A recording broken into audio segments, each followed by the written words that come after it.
നമോ വാഗം. ഇന്നാണ് +2 പരീക്ഷാഫലം പ്രഖ്യാപിക്കുന്ന ദിവസം. അപ്പോൾ ഇന്നത്തെ ദിവസം എങ്ങനെയൊക്കെ പോകണമെന്നുള്ളത് നമുക്കൊന്ന് നോക്കാം. ഇന്നൊരു നീണ്ട വ്ളോഗ് എടുക്കാൻ കാലിക പ്രസക്തിയുള്ളൊരു ദിവസമാണെന്ന് എനിക്ക് തോന്നി. കുറച്ച് മാസങ്ങളായി ഞാൻ ഒരു ലോങ് വ്ളോഗൊക്കെ ഇട്ടിട്ട് ആ പരീക്ഷാ സമയത്ത് നിർത്തിയതാണ്. അപ്പം ഇവിടെ നിന്ന് അങ്ങോട്ട് ആരംഭിക്കാമെന്ന് കരുതി. അപ്പം ഇപ്പം അച്ഛനാണെങ്കിൽ അമ്പലത്തിൽ നിന്ന് എത്തിയിട്ടും ഇല്ല, അമ്മയും ഏട്ടനും വീട്ടിലില്ലേനും. അപ്പം ഞാൻ ഇഡ്ഡലി ഉണ്ടാക്കട്ടെ, രാവിലെ എന്തെങ്കിലും നമുക്ക് കഴിക്കണമല്ലോ. അതുകൊണ്ട് ഇഡ്ഡലി ഉണ്ടാക്കാൻ നിൽക്കുകയാണ് ഞാൻ. ഇന്നിപ്പം ആരും ഇല്ലാത്തതുകൊണ്ട് ഞാൻ പതുക്കെ വളരെ മെല്ലെ ഇഴഞ്ഞാണ് എന്തെങ്കിലും ഉണ്ടാക്കാമെന്ന് വിചാരിച്ചെന്നെ. അപ്പം നമുക്ക് ഇഡ്ഡലി ഉണ്ടാക്കാം. ഇന്നാണെങ്കിൽ പുതിയ കുഞ്ഞൻ ഇഡ്ഡലി പാത്രം ഉദ്ഘാടനം കഴിക്കാൻ പോവാണ്. ആദ്യം പാത്രമൊക്കെ കഴുകി വരാം. ആദ്യം തന്നെ നമ്മൾ ഇഡ്ഡലി തട്ടിൽ കുറച്ച് എണ്ണ ആക്കി കൊടുക്കണം.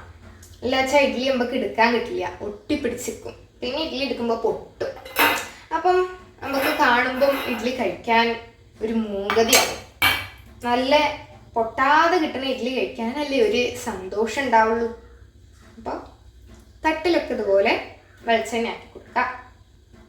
ഇപ്പം ഞാൻ ഇഡ്ഡലി ഉണ്ടാക്കാൻ പഠിപ്പിക്കണ പോലെ ഉണ്ടല്ലോ അല്ലേ.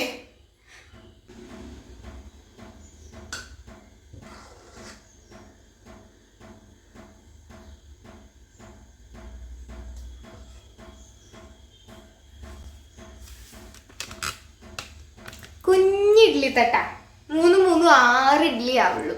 എന്നാലും ഒരു 2 വട്ടം വെച്ചാൽ മതിയല്ലോ. എനിക്ക് ഭയങ്കര ഇഷ്ടമായി. അപ്പം അമ്മ പഴയതിൻ്റെ ഒരു ഇളക്കാൻ വന്നപ്പോൾ പുതിയത് വാങ്ങാൻ കഴിഞ്ഞ ദിവസമാണ് പോയത്. അമ്മ പറഞ്ഞു 9 എണ്ണമുള്ള വലിയ ഇഡ്ഡലി തട്ട് എടുക്കാന്ന്. പക്ഷേ അത് കാണാനൊരു ഒതുക്കമില്ല. ഇത് കുഞ്ഞത് എന്ത് ഒതുക്ക, 2 വട്ടം വെച്ചാലും നമുക്ക് കാണാനൊരു രസമാണ്.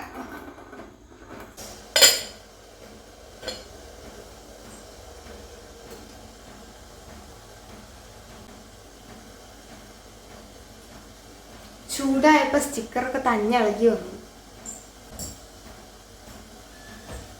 നമുക്ക് സാമ്പാറിന് ഉണ്ടാക്കാനുള്ള പണികളൊക്കെ മെല്ലെ നോക്കാം. നമ്മൾ ഇഡ്ഡലിക്കുട്ടന്മാരൊക്കെ വെന്തുണ്ട്. ഒന്ന് ചൂടാറിയിട്ട് നമുക്ക് അതിൽ നിന്ന് എടുക്കാം. അപ്പോൾ പാത്രം വാങ്ങിക്കാം. സ്പൂണ് പോലും ഇല്ലാതെ ഇതാ കണ്ടു, ഒട്ടും പൊട്ടാതെ ഇങ്ങനെ എടുക്കാൻ കിട്ടും. കാണിച്ചു തരാം ഞാൻ. ഇതാണ് നമ്മൾ തട്ടിൽ വെളിച്ചെണ്ണ തേക്കണം എന്ന് പറയണതിൻ്റെ കാരണം. കണ്ടോ എന്ത് ഭംഗിയായിട്ടാ കിട്ടിയേ.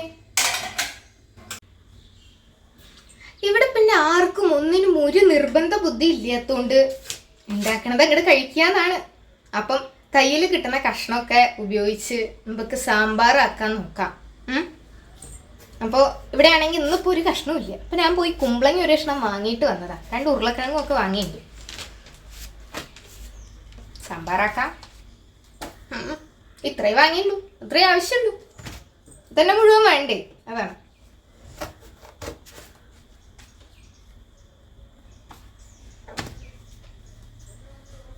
ഇത് മതിയാവും നമുക്ക്. ഈ സൂര്യപ്രകാശം മുഖത്ത് ഇങ്ങനെ അടിക്കുമ്പോൾ എന്ത് രസമല്ലേ കാണാൻ. എനിക്കിത് ഭയങ്കര ഇഷ്ടമായി. വാ,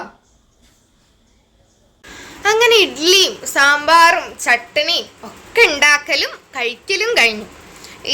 അത് പണി ചെയ്തുകൊണ്ടിരിക്കണതിൻ്റെ ഇടയിൽ ചടപടേന്ന് ചെയ്തുകൊണ്ടിരിക്കുമ്പോൾ അതിൻ്റെ ഇടയിൽ കൂടി ഇതൊക്കെ ഇങ്ങനെ ചിത്രീകരിക്കണം എന്നുള്ള കാര്യം എൻ്റെ തലയിൽ കൂടെ ഇങ്ങോട്ട് ഓടിയില്ല എന്ന് വേണം പറയാൻ. അപ്പം അതൊന്നും വീഡിയോ എടുക്കാൻ സാധിച്ചില്ല. പിന്നെ അമ്മാത്ത് പോയിണ്ടായിരുന്ന അമ്മയും ഏട്ടനും ഒക്കെ വന്നു. അമ്മ വന്നപ്പോൾ അമ്മയാണെങ്കിൽ അരി കഴിക്കില്ല.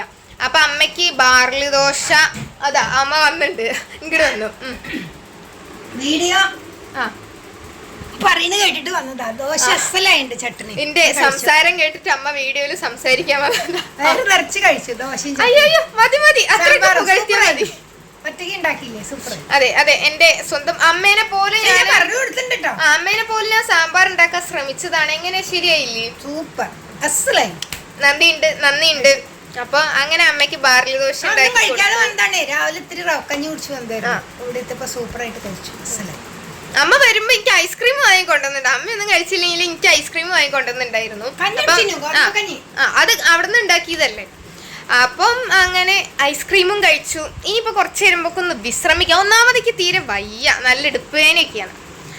അപ്പോൾ കുറച്ച് കഴിഞ്ഞ് വിശ്രമിക്കാം. പിന്നെ കിടക്കട്ടെ പറഞ്ഞ് ഞാൻ അങ്ങോട്ട് പോയി. ഞങ്ങൾ വിചാരിക്കും റിസൾട്ട് വരുമ്പോഴേക്ക് ടെൻഷനൊന്നും ഇല്ലേന്ന്. അതെ, ഇന്നാണ് റിസൾട്ട് വരുന്നത് എന്ന് എൻ്റെ മനസ്സിൽ കൂടെ ഇങ്ങനെ ഓടിക്കൊണ്ടിരിക്കുന്നുണ്ട്. പക്ഷേ എനിക്കൊരു കാര്യം അറിയാം, ഇപ്പം ഞാൻ അങ്ങോട്ട് വല്ലാതെ വ്യാകുലപ്പെട്ടിട്ട് എനിക്ക് കിട്ടാനുള്ള മാർക്ക് കൂടുമോ അല്ലെങ്കിൽ കുറയുമോ ഒന്നും ചെയ്യാൻ പോണില്ല. ഞാൻ എഴുതി വെച്ചതിന് അർഹിക്കുന്ന മാർക്കേ എനിക്ക് കിട്ടുള്ളൂ എന്ന് വളരെ നന്നായിട്ട് ബോധ്യമുള്ളതുകൊണ്ട് ഞാൻ അതിനെക്കുറിച്ച് വ്യാകുലപ്പെടുന്നില്ല എന്ന് തീരുമാനിച്ചു. അങ്ങനെ സമയമായപ്പോൾ ഞാൻ റിസൾട്ട് നോക്കാനിരുന്നതാണ് കേട്ടോ ഇത്. അങ്ങനെ ഞാൻ കാണുന്ന യൂട്യൂബ് വീഡിയോകളിലെ പോലെ ഒരു പ്രതികരണമൊന്നും ആയിരുന്നില്ല എനിക്കുണ്ടായിരുന്നത്. വളരെ സാധാരണ ആയിരുന്നു. അപ്പോൾ അങ്ങനെ റിസൾട്ടൊക്കെ വന്നു. പിന്നെ ബാക്കി എനിക്ക് ഇന്നലെ വീഡിയോ എടുക്കാൻ സാധിച്ചില്ല. അച്ഛൻ ലഡ്ഡൊക്കെ വാങ്ങിക്കൊണ്ടുവന്നിട്ടുണ്ടായിരുന്നു. അതുകൊണ്ട് എല്ലാവരുടെയും വിതരണം ചെയ്യുന്നതിൻ്റെ ഒരു തിരക്കിലായിരുന്നു. അപ്പം ഞാൻ +2 ഹ്യൂമാനിറ്റീസ് ആയിരുന്നു. റിസൾട്ട് വന്നതിൽ എനിക്ക് 5 A+ഉം 1 Aയും ആണുള്ളത്. ഇംഗ്ലീഷിൽ A+ ഉണ്ട്. ഹിന്ദിയാണ് എൻ്റെ സെക്കൻഡ് ലാംഗ്വേജ്. ഹിന്ദിയിൽ A+ ഉണ്ട്. ഹിന്ദിയിൽ 200-ൽ 200 മാർക്കും ഉണ്ട്.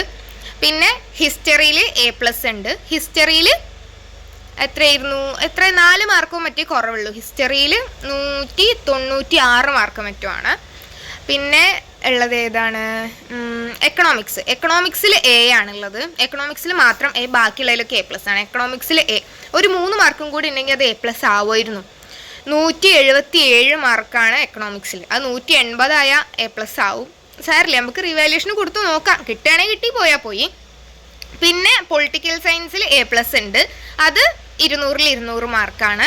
പിന്നെ ജോഗ്രഫിയിലും A+ ഉണ്ട്. അപ്പോൾ ഇത്രയൊക്കെയാണ് എൻ്റെ റിസൾട്ട് വരുന്നത്. ഞാൻ ആ മാർക്ക് കാണുന്ന ഭാഗം ഇവിടെ എവിടെയെങ്കിലും ഒക്കെ വെക്കാൻ കിട്ടുമെങ്കിൽ വെക്കാട്ടോ. അപ്പം എല്ലാവരുടെയും റിസൾട്ട് വന്നിട്ടുണ്ടാവും. എന്തൊക്കെയാണ് നിങ്ങളുടെ റിസൾട്ടിൻ്റെ വിശേഷങ്ങൾ, എത്ര മാർക്ക് ഉണ്ട് എന്നൊക്കെ കമൻറ്റ് ചെയ്യൂ കേട്ടോ. അപ്പോൾ നമുക്ക് എത്ര മാർക്ക് കിട്ടിയിട്ടുണ്ടെന്നുണ്ടെങ്കിലും നമ്മൾ കിട്ടിയതിൽ സന്തോഷിക്കുക. കിട്ടാത്തതിനെ കുറിച്ച് ആലോചിച്ചിരിക്കേണ്ട കാര്യമില്ല. ഇനി ഏതിലെങ്കിലും സബ്ജക്റ്റ് പോയവരാണെന്നുണ്ടെങ്കിൽ ഇപ്പം തന്നെ വേഗം പഠിച്ച് ഈ ഒരു വർഷം തന്നെ അത് എഴുതിയെടുക്കാൻ നോക്കുക. നമ്മൾ ഒട്ടും വിഷമിക്കേണ്ട. നമുക്ക് എല്ലാവർക്കും പറ്റുന്ന പോലെ നമ്മൾ പഠിച്ചിട്ടുണ്ട്. അതിനുള്ള റിസൾട്ട് നമ്മൾ അർഹിക്കുന്നത് എന്താണോ അത് തന്നെ നമുക്ക് കിട്ടുള്ളൂ. അപ്പം എല്ലാവരുടെയും റിസൾട്ടിൽ സന്തോഷമായിട്ടിരിക്കുക. നമ്മളെ മറ്റുള്ളവരുമായിട്ട് നമ്മൾ താരതമ്യം ചെയ്യാതിരിക്കുക എന്നുള്ളതാണ് ഏറ്റവും ആദ്യം നമ്മൾ മനസ്സിൽ വെച്ചിരിക്കേണ്ട കാര്യം. ഓരോരുത്തരും ഓരോ ജീവിത സാഹചര്യങ്ങളും ഓരോ മാനസികാവസ്ഥയുള്ളവരാകും. അപ്പോൾ നമ്മൾക്ക് കിട്ടിയ മാർക്ക് വെച്ച് മറ്റുള്ളവരുടെ മാർക്ക് വെച്ച് അവർക്ക് അങ്ങനെ ഇവർക്ക് ഇങ്ങനെയെന്നൊന്നും വെച്ച് താരതമ്യം ചെയ്യാതിരിക്കുക. അത് കാണുന്നത് രക്ഷിതാക്കളാണെന്നുണ്ടെങ്കിലും കുട്ടികളെ മറ്റുള്ളവരായിട്ട് താരതമ്യം ചെയ്യാതിരിക്കുക. അവരവരുടെ പൊട്ടൻഷ്യലിന് അനുസരിച്ചുള്ളത് അവരവർ ചെയ്തിട്ടുണ്ട്. അവരവർക്ക് അർഹിക്കുന്ന മാർക്ക് അവരവർക്ക് കിട്ടുകയും ചെയ്യും. അപ്പോൾ എല്ലാവർക്കും thanks for watching my video today. By.